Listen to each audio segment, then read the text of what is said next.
Plus. Everyone in. All right, I'm delighted to be joined by Irish Rugby International James Ryan. How are you keeping, James? I'm great, thanks. How are you? Very well. So you're with us because Aldi today announced that you are their newest ambassador on the Aldi Play Rugby programme. You join rugby legend Paul O'Connell on the team, with Paul having worked alongside Aldi since the inception of the programme back in 2016.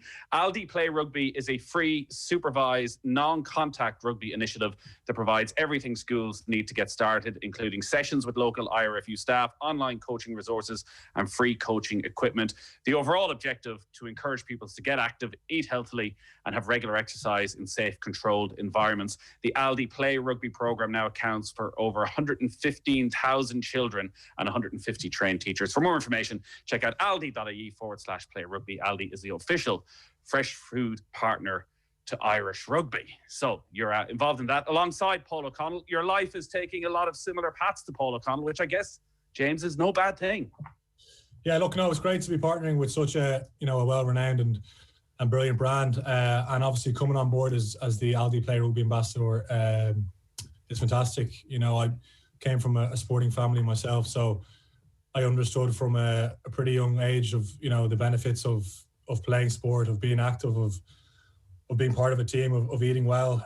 So I think it's a cool program to be involved in.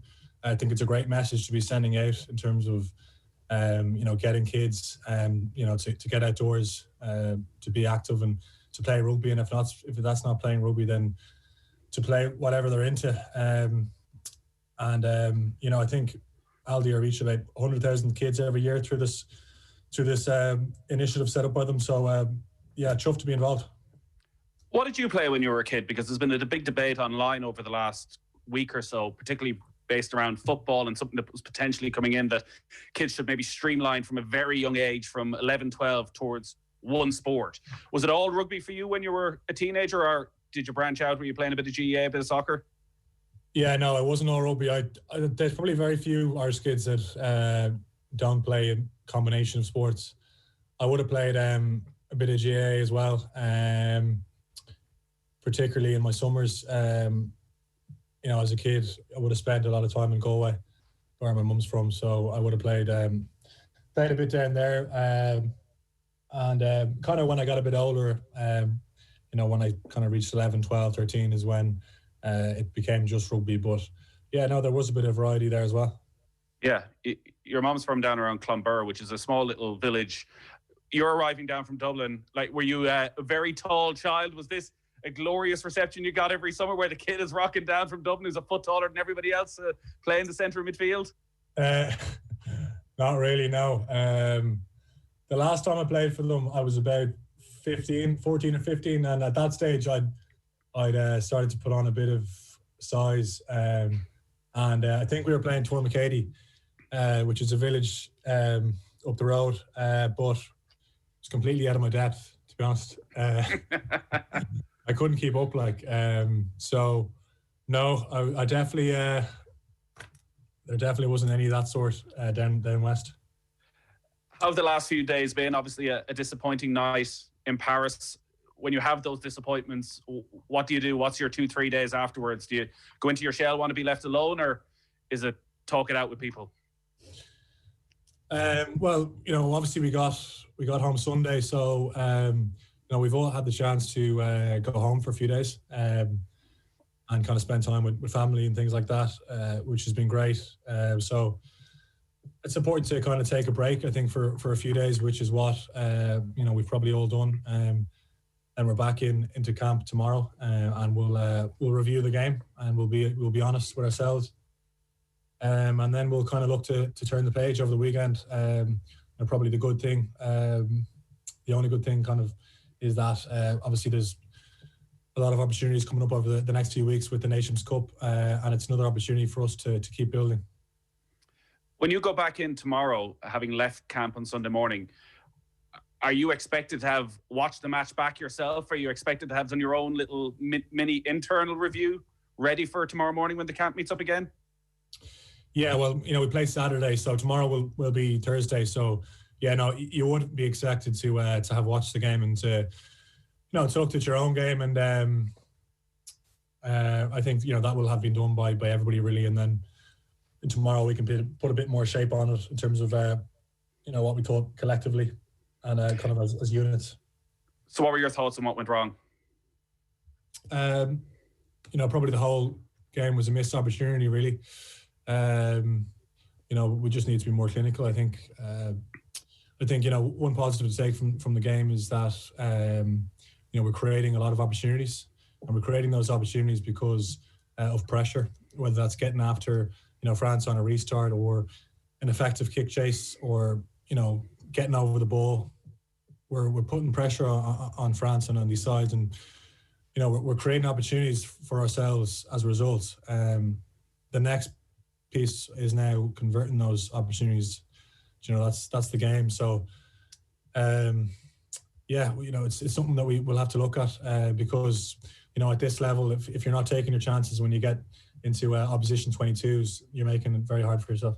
And you know what a clinical team is like. You've been part of a successful Ireland team. You've been part of a successful Leinster team.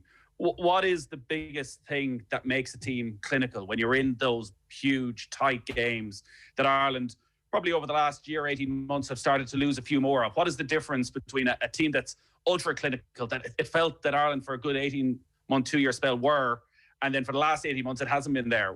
In terms of within the game, what's the biggest difference? I think the higher up you get, the higher the importance of the basics is. That's what it's about. When you get opportunities, you've got to be good at the basics. You've got to be really good at the basics, and that's a number of things that's been accurate in terms of our ball control at our ruck. With the set piece, the more consistent you can be in the basic levels of the game, the more successful you will be as a result. So. We just were kind of a bit sloppy at times when we got close to their line. So I think that'll be a focus point for us. Around the set piece, and a couple of the major talking points coming out of the game were the decision to go for the corner just before half time and not to kick for the post. Your role within the team, Johnny Sexton is the captain. The decision lies with him ultimately. Are you involved in the initial conversation to kick to the corner? I am, yeah. Johnny's captain, but it wasn't just his decision. He consulted me, and I said, "Yeah, let's go for it." We spoke all week about having to attack these days, having to attack these big games. We'd went for a goal twice, and rugby, it's the game is all about feel, and at that stage, we just said, "Yeah, let's go for it."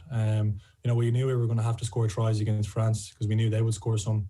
So we just went for it, but it's, those decisions, have went our way in the past, and unfortunately this time it didn't.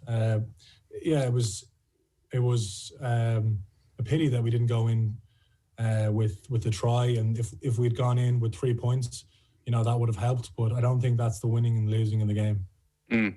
You're making the line-out calls at the moment, are you? Yeah. So do you know when you're having that discussion initially with Johnny exactly what the line-out call is going to be? No, I don't. It's probably a decision I make as the ball is being kicked into touch. I would have a relative idea going into the game of, what options I want to use in different areas of the pitch. But yeah. Calling line-outs, it's obviously a skill and something you would have done, I'm sure, coming up at underage level.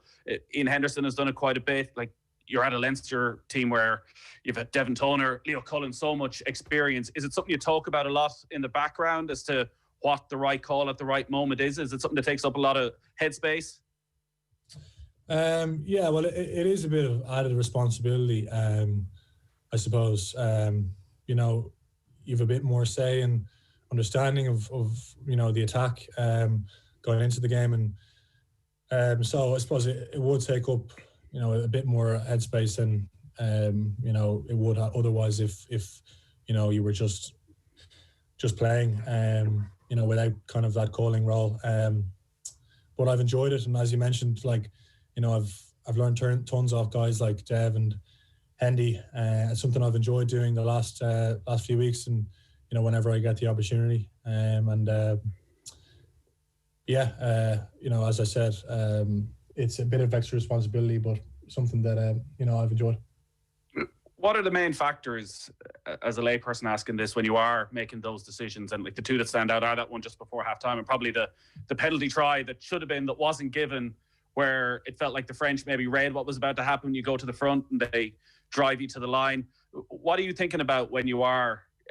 Is it the passage of play that's just gone before?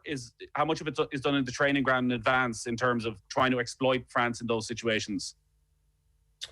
I think I understand your question. So, well, obviously you'll have looked at the opposition and then you'll come up with an attacking menu that you think can work, that will exploit maybe some of their weaknesses. And then, what was the other part of that?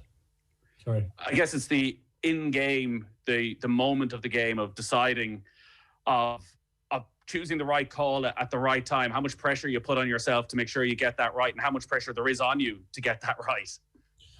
There's probably a bit of pressure, but like there always is going to be pressure at this level, and in terms of choosing the right call, I think just balance is important, and having a bit of variety. As I said earlier, rugby's it's a game of feel, and sometimes you want to have a crack at the drive. Other times you feel like, well, let's increase the tempo a bit, let's play off the top. So I just think having that bit of variety is important as a caller. That leadership and having that conversation with Johnny Sexton, you're somebody who's obviously spoken about a lot as a future Ireland captain. You've been name-checked as a potential future Lions captain. Is it something that's always come naturally from a very young age? Were you somebody, when we're talking about you as a teenager, who was very comfortable standing up in front of a dressing room of your teammates and saying the right thing at the right time? No, it's something that I haven't always been comfortable speaking in front of groups or saying different things.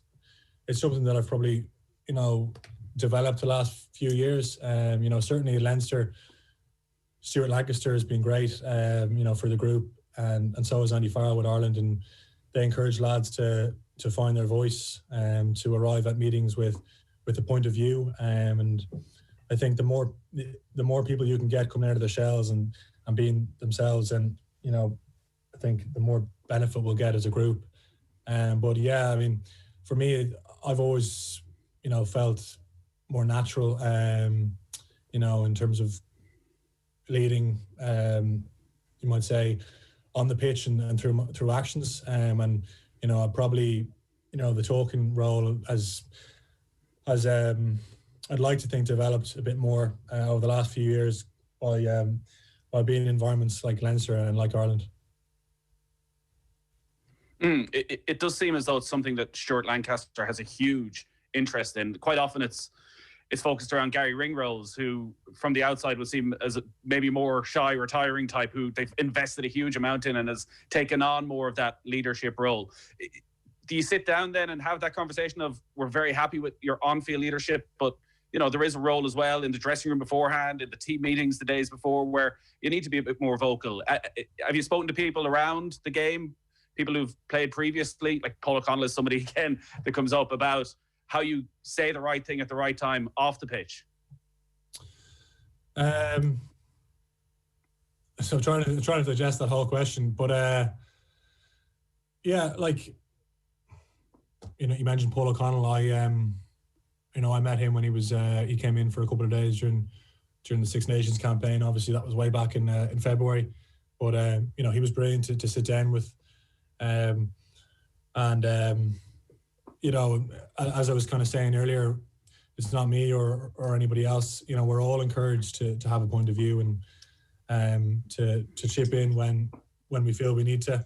In both groups with Leinster and Ireland. I think Irish guys are probably more naturally just quieter. I know Stuart's mentioned that before, than maybe some of the English boys or some guys he's worked with. So I think the progression that we've seen by guys like Gary, as you mentioned, and other players in that respect has been really positive.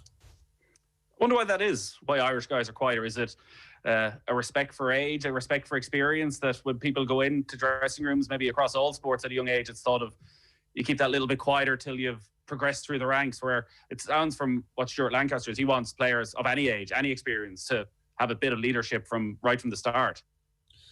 Yeah, I don't know what it is. I don't know exactly, but it probably does stem from respect, and maybe guys feeling that they have to earn their stripes, for want of a better word. But yeah, as I said, the environment now is very different, I think, than it probably was in the past.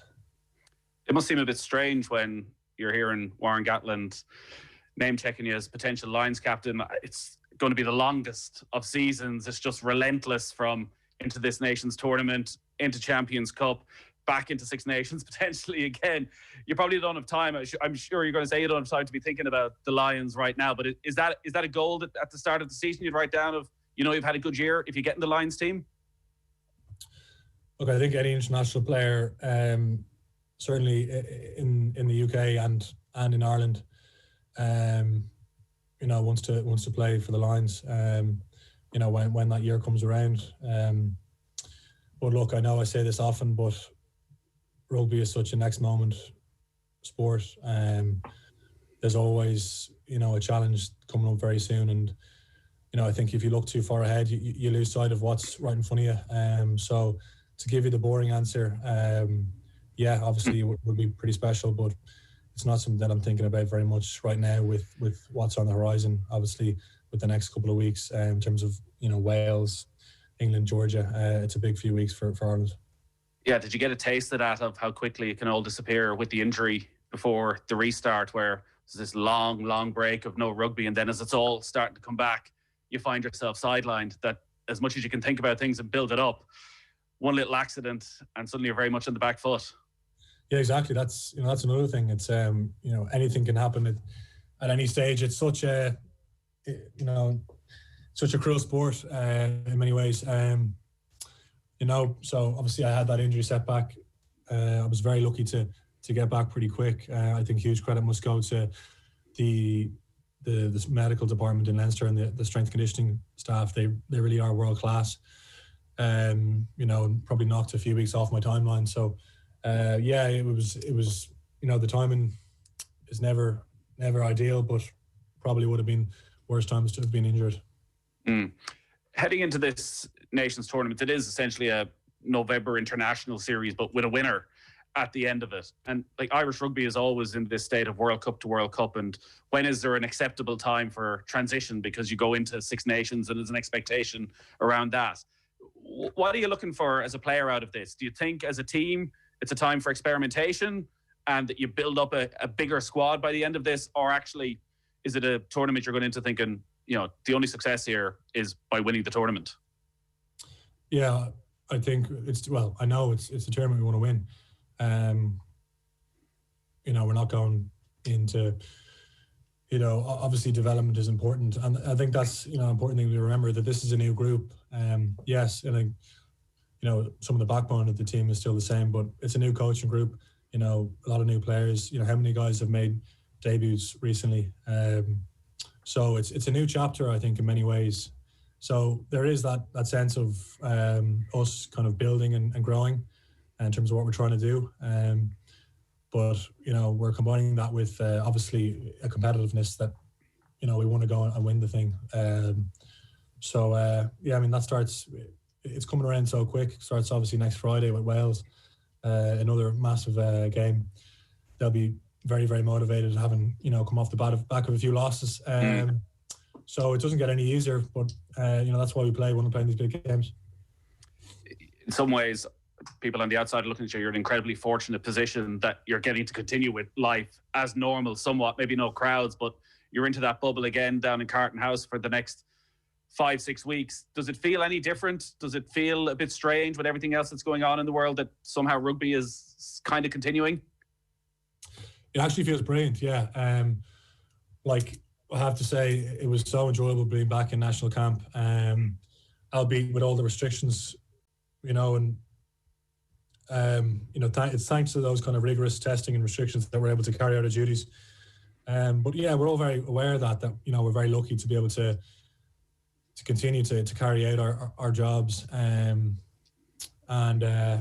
It's brilliant. I don't know what we'd be doing if we weren't playing. So it's great to be able to keep playing now over the next few weeks, and hopefully, for the remainder of the year, really. Yeah, well, listen, James, great to talk to you. Very best of luck over the next few weeks. Enjoy your final evening of freedom for the next little while. You've been with us because Aldi today announced that James is their newest ambassador for the Aldi Play Rugby program. Aldi Play Rugby is a free, supervised and non-contact rugby program that provides everything schools need to get started, including sessions with local IRFU staff, online coaching resources, free coaching equipment as well. And also, as part of its Play Rugby sticker competition, Aldi will announce on Monday the 12 schools who will share the €200,000 prize fund to upgrade their sports facilities. For more information on all of that, get over to aldi.ie/play rugby. James, thanks a lot. Cheers, Nathan. Official sponsors of the Irish rugby team. Team of us. Everyone in.